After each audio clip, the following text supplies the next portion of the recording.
Hello, I'm Will Cowell and I head the litigation department here at Miller Sands Solicitors. I want to talk for a minute or two about divorce, just an overview of the options open to you when it seems that the marriage is coming to an end.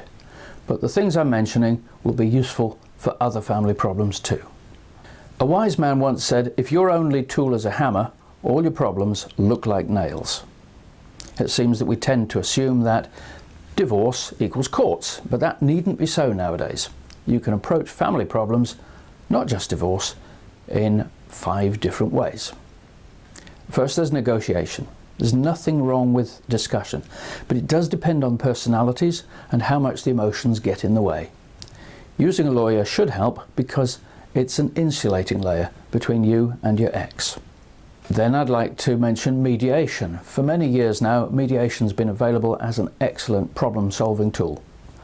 You need to be open to the idea of compromise, but it's a great technique if you can set aside the hurt enough to be willing to think in this way.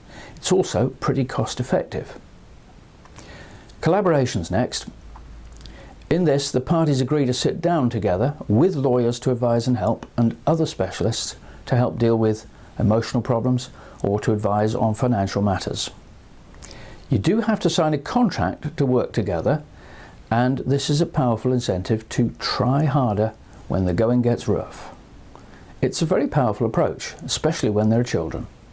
Litigation. I think this is where you take a situation which is so broken that nothing else will do.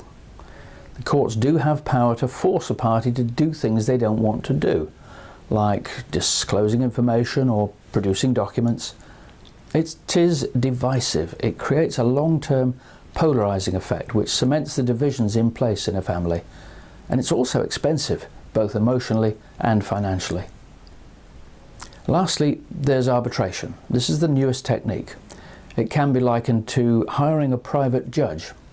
You can use it for a single issue in a case that's otherwise agreed, or for a whole case.